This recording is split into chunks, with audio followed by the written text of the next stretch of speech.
They called him Ronaldinho, the man who made football smile again. When the world grew mechanical, when tactics became equations and joy was replaced by efficiency, he reminded everyone what the game really was. A dance, a story told with feet. But behind that eternal grin was chaos. Behind the tricks and the somber rhythm was a man slowly losing control. This is the story of the magician who smiled his way through it all. He was born Ronaldo de Assis Moreira in Porto Alegre, Brazil, March 21, 1980. A boy from the favelas who dribbled past poverty with bare feet. His father worked at a shipyard. His mother was a nurse. And his brother, Roberto Assis, once played for Grêmio, the club that would raise Ronaldinho from a dream into a name. They said he could juggle anything: oranges, stones, socks, even shadows. At 13, he scored 23 goals in a single game. Yes, 23. And that was the day Brazil whispered his name, Ronaldinho. By 1998, he was already dazzling the crowds in Grêmio's blue stripes. His play was not just good, it was artistic. The ball didn't move because of him, it danced with him, as if it loved him back. And the world started to notice. Then came 1999, a friendly against Venezuela. Ronaldinho, just 19, put on the yellow shirt of Brazil for the first time. Within minutes, he scored a goal so outrageous that even his teammates laughed in disbelief. That was his introduction to the world, not with words, but with wonder. Soon, Paris Saint-Germain came calling. In 2001, Ronaldinho packed his smile and his dream and crossed the Atlantic. In France, he was unstoppable. Free kicks that curved like poetry, dribbles that mocked defenders, and that nutmeg on Laurent Blanc, pure humiliation wrapped in elegance. But France wasn't ready for him. PSG saw chaos where others saw genius. The nightlife, the parties, the endless smiles. Coach Luis Fernandez complained that he didn't train enough. But Ronaldinho had one answer. Football is joy. If I stop smiling, I stop playing. Then came the summer of 2002, the World Cup in Japan and South Korea. Brazil's attack was divine. Rivaldo, Ronaldo, Ronaldinho. 3 R's. 3 reasons for defenders to pray.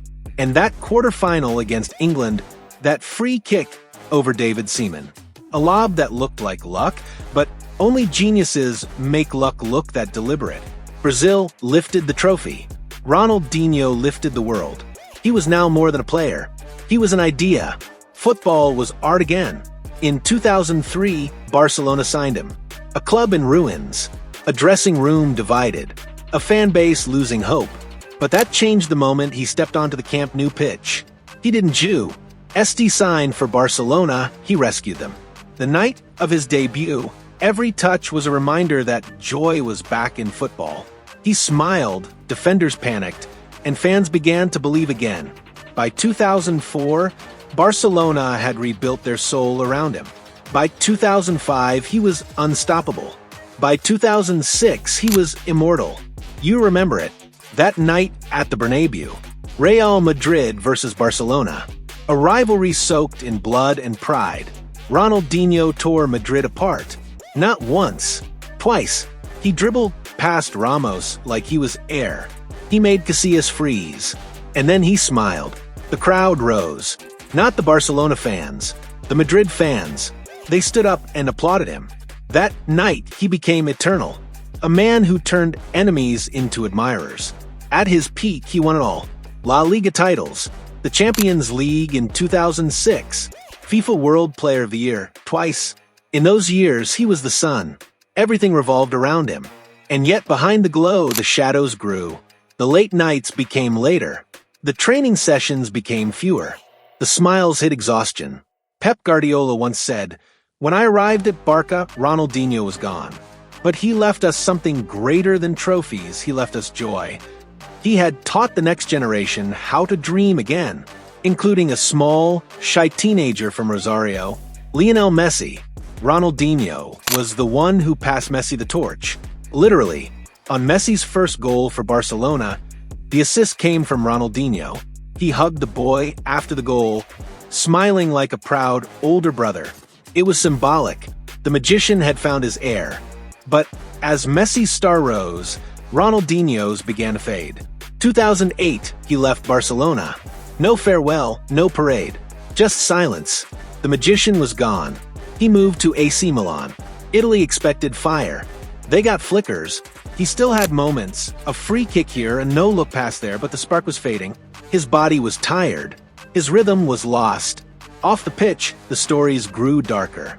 Parties, drinking, missed flights, missed training. The same joy that made him a genius was now the same thing eating him alive.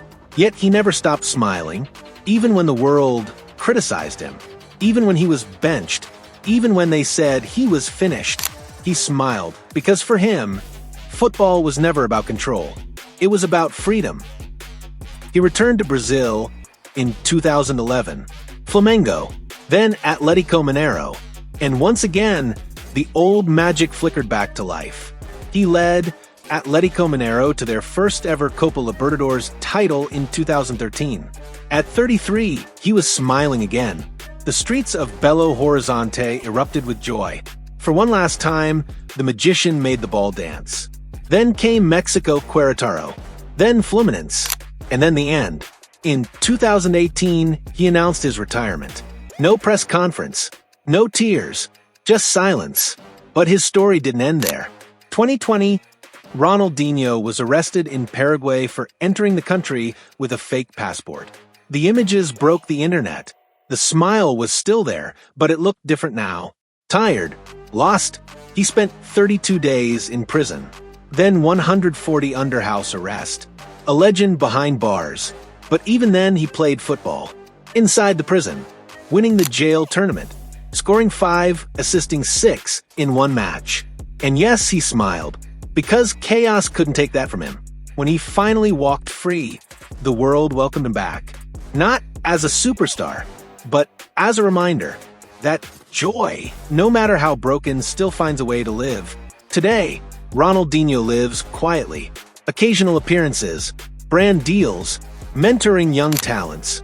But every time he shows up, every stadium he walks into, the crowd still chants his name. Because he wasn't just a footballer. He was a mood, a reminder of what it means to love something so deeply that even chaos can't take it from you.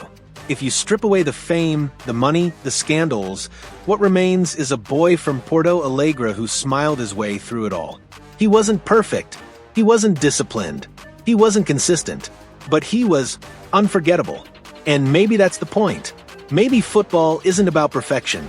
Maybe it's about what you leave behind when the lights go out. For Ronaldinho, that legacy was joy, a smile that made the world fall in love again. If you enjoyed this story, subscribe to Last Minute FC channel for M or powerful football stories.